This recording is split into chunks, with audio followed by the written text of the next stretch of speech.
In today's video, I'm going to talk about 5 of my favorite drills to help you with swing path and center contact. You should be doing one of these drills, maybe all of these drills during your practices to give you feedback, to know whether or not you're actually making certain changes or to give you feedback on where you're striking it on the face. This is so important, and you shouldn't be hitting balls without doing one of these drills, in my opinion. You have to give yourself feedback so that you're not wasting your time on the range. Let's get into it.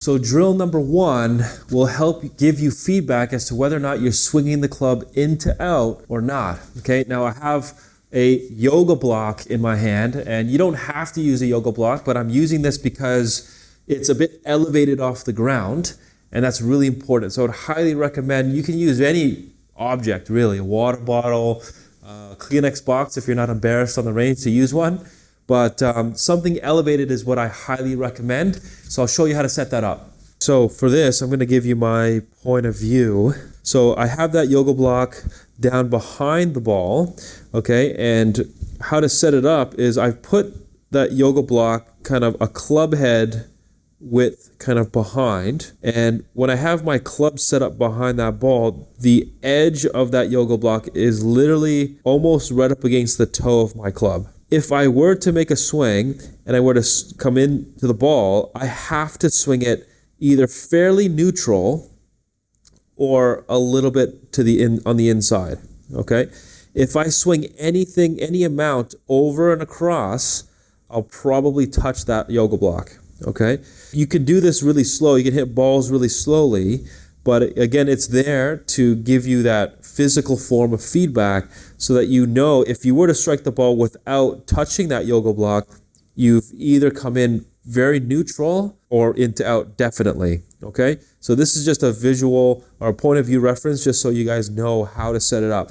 Now, don't set the yoga block like way out here and then expect to hit balls. That's not going to give you any feedback, okay? Make sure that it's, really strict, that it's pretty strict when you're doing this, because then there's no point in giving yourself any form of feedback if you're not going to get any feedback, right? So make it strict, place it behind, use something elevated next time you practice. Okay, so another variant of the same drill, if you, again, it does the same thing, it helps you practice swinging into out, but I put the block, instead of outside and behind, I put it kind of to the inside and in front. The way I put it up here is it's about, 2 club head widths in front. If the club's kind of in line with the ball, the block is about almost touching the shaft. You can make it more forgiving by obviously pulling this back a little bit, but again, you want it to be set up fairly strict so that when you swing, obviously if you swing over and across and you go to the left across it too much, you'll touch the block. So if you come in pretty neutral and you hit it and you kind of go more through it straight or more feeling like it's kind of more out to the right, again, that's going to reinforce the path to get more into out. So if you're someone that exits really excessively to the left, then this is another good drill or form of feedback to help ensure that you can feel out what it's like to swing out more out to the right. So I have the first drill set up, all right, and I'm just going to hit one just so you can see. You can do it slowly, okay? You go back, hit the ball, and look at that little draw, okay? And that'll make sure that in order for you to hit the ball, you can't swing it over the top. So if I do one purposely, swing it over the top, you can see I hit that block, okay? At least it'll give you some form of feedback. You know that you didn't do it correctly, all right? So again, you can just reset that up really, really quickly. If you really smash it, you might have to go pick it up in the range. But what another good option is you can use like a folded towel. You can get a small towel, fold it a couple of times, and then place it kind of in that position I explained. That way, if you do hit it, it might not like fly out to the range as badly. So now if you are a player that swings too much into out, then the second drill is basically to do the opposite of what I just explained, okay, on how to position the blocks. The drill to actually practice more into out path, the first one was to kind of place the block kind of behind. Now I'm just going to place it behind, but to the inside of the ball. That way, if I'm practicing my downswing, not to swing it so much underneath or too much into out, I have to be able to keep that club out in front of the block, coming in, and then kind of turning more around me to the left. And in front, I'm going to place it kind of ahead of the ball and in front of the ball, like this. So now, if I swing too much into out and swing out to the right too much, I'll probably touch that block.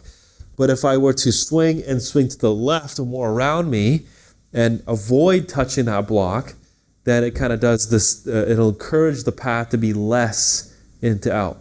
So here it is, guys, the basically the opposite drill to practice a path that is less into out. So you can see it's about a club head width behind, right? When I place it in line with the ball, it's almost touching the shaft of the club. You can make it more forgiving by pulling this back, but you can see that when I take the club back and come in, if I swing too much from the inside, I'll touch that block. If you are that player, you'll have to feel more in front. You'll probably have to feel like you stay over the block, more outside in than usual, and then you'll probably swing more left or feel like you're trying to swing more left through impact. Okay, so the opposite one, obviously if you kind of put the block to the outside of that ball, but a club head width in front, close to the edge of the toe.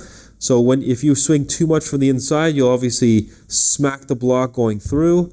But if you were to get your path a bit more neutral or even feel like you're swinging more left to avoid the block, then that'll encourage the path, again, to be less into out. So you can make it more forgiving by obviously putting it a bit more in front or a little more away this way.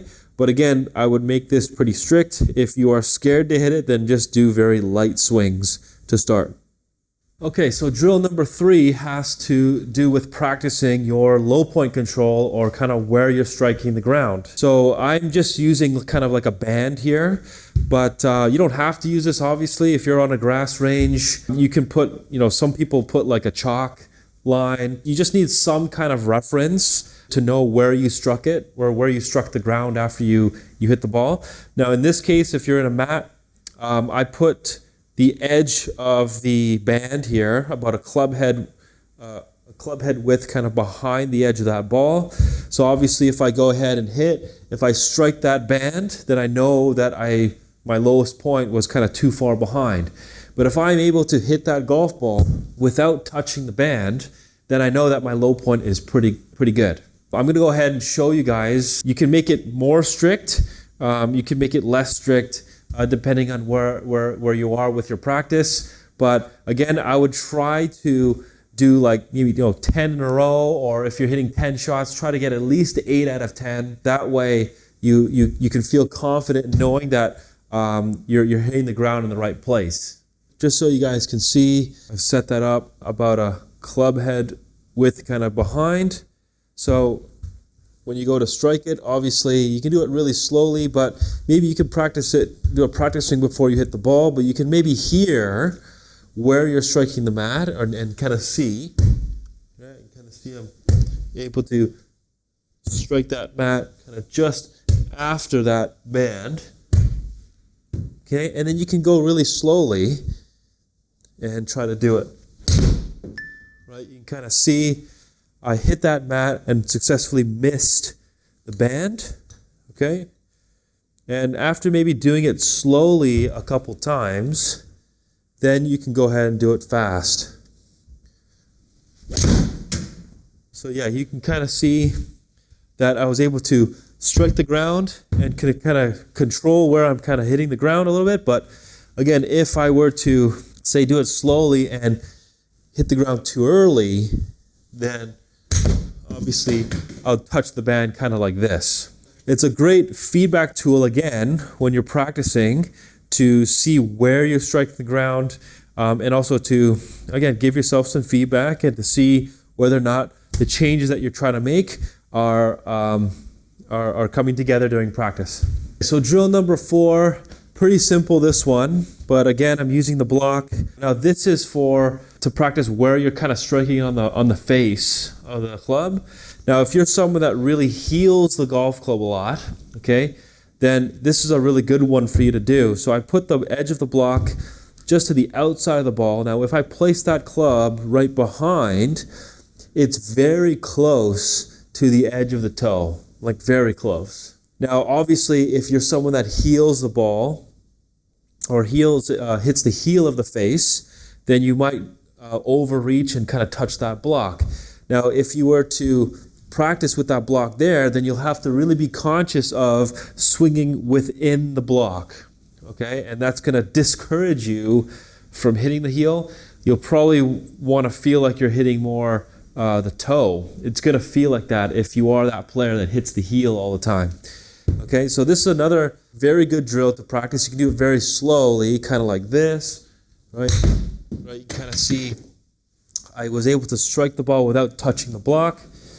Okay, now after you do it slowly a couple times, I mean, if you want to start off, you can obviously just make it a little bit more forgiving, but again, don't do this, okay? Right, really far out like this, because then you can still heel it and miss the block at the same time. So it needs to be strict enough to know that if you do heel it at all, you're gonna touch that block. Okay, so it has to be quite strict. Now this one can be scary for a lot of people, but I mean, again, if you're practicing indoor like this by yourself, if you're on the range, you can use kind of, again, any object, really, folded towel or something elevated that's really close to the edge. That'll do. But again, do it slowly. Okay, so it'll help you with your coordination, things like this. And maybe while you're practicing this and you're trying to swing within the block, you'll start to notice, other things that you're athletically doing to try to and avoid it. But at least you'll know, if you are able to miss it, that you're definitely not heeling it. So again, once you do it slowly a couple times, then you go ahead and try and do it fast. Hopefully I can do it as well.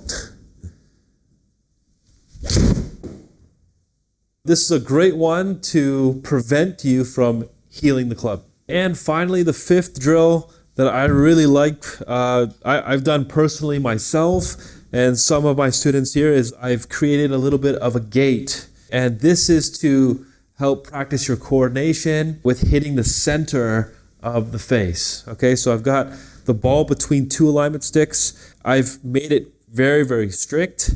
It's quite close to both the edge of the toe and edge of the heel. Again, this is it can be very scary for a lot of people, but again, you can make this forgiving to begin with. You can make it wider, obviously on both ends, and then try to hit the ball without touching any of the alignment sticks. The higher your skill level, the more confidence you gain by practicing this. You can make it very, very tight.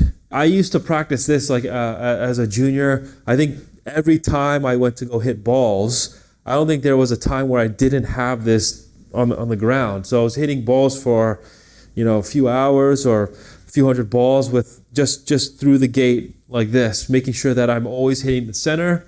It's important to note too that you have to coordinate. Okay, so hitting the center of the club, yes, it's a lot about technique, but you also have to practice coordination, getting the face back to the ball, kind of in the close to the same spot most of the time. I'm going to try one here. I haven't done this for a little while, but let's see.